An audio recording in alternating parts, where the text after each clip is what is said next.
point I feel like in our last episode we kind of didn't really drive that point home, and we didn't really go in. So I really want to go in. There are two things that you touched on it. There are two things that harm istiqamah deeply. They deeply harm them, and that is the concept of shahwat, desires.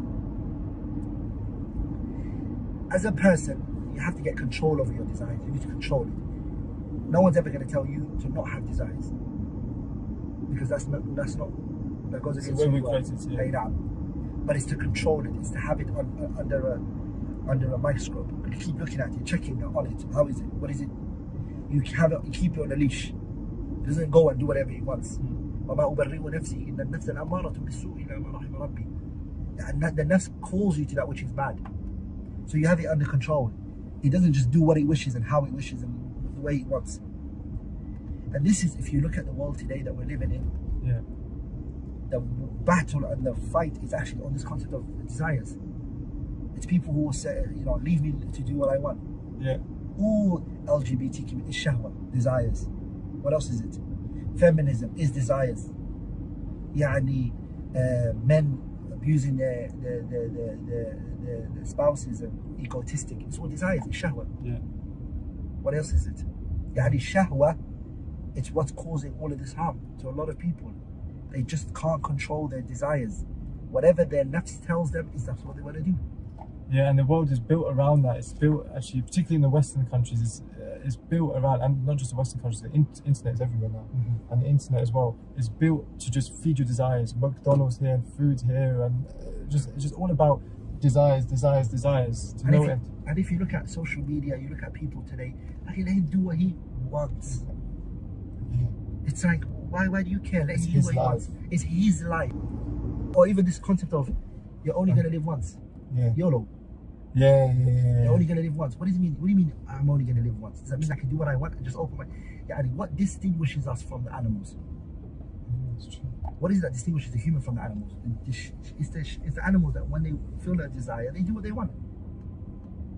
That's why the human beings, the aql and the shahwa have been given to them both.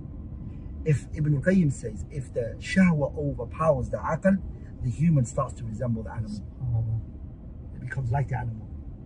Just like Allah said in the ayah, subhanahu wa ta'ala, inhum illa kal an'ami bal hum adallu sabila. They are like the cattle. Rather, they're more misguided than cattle. Why? Because the animal doesn't even know what he's doing is right or wrong. Because this is all he's been given, shahwa, desires. The lion sees food over there, he wants to eat it, khalas. He wants to, he has a spouse, he can fulfill his desires with it. That's the mindset of the haywan. You are made, when the scholars speak about the concept mukallaf, you're a mukallaf. What does mukallaf mean? Aqil baligh, sanity. So allowing someone to just follow their desires unrestrictedly and say, do what you want. What does it bring out of the person? It makes the person like an animal. And subhanAllah shahid, that is, if you look at this liberal, progressive Muslim mindset that's taking place, which is pushing the Muslims towards that direction. If she wants to, the sister wants to do this, let her do it. If the brother wants to do it, let him do it. If the father wants to do it, let him do it. If the mother wants to do it, let everybody do what they want. Freedom, give people their choice. You know, you're not gonna like this, so I forgive me in advance. It's funny when people say that and then they go ahead and do it anyway. But what part of this series, I do want it to be a little bit more relaxed, a little bit more personal. So I want to bring in a story that actually you kind of taught me a lesson really, and you actually, I benefited from you.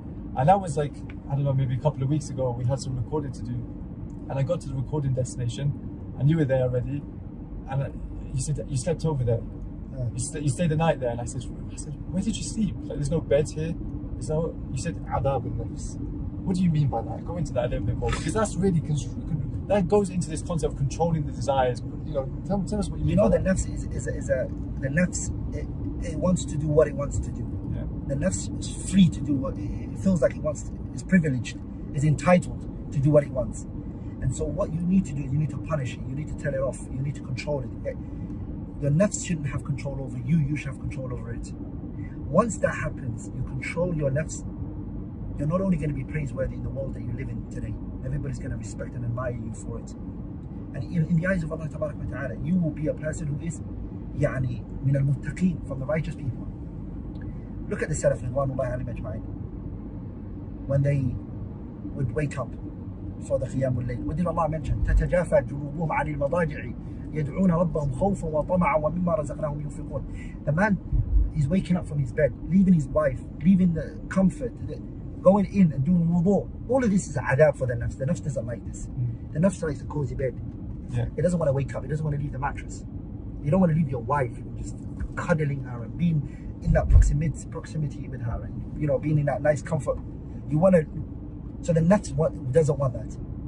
But the mind and the iman is kicking in. This person is pushing themselves, saying, no, nafs, I control you. Listen, we're going to do this. ولذلك بعض السلف, it was transmitted from them that they used to take a stick, they used to place it right next to themselves, and they would pray and they would pray and they would pray until their legs cannot hold them anymore. And they would take the stick and they would hit their sticks, and they would say to them, do you want Jannah? Are you looking for Jannah? Is that what you want? Well, Abu Bakr and Umar wanted Jannah as well, and they put effort and hard work into it. Does that make sense?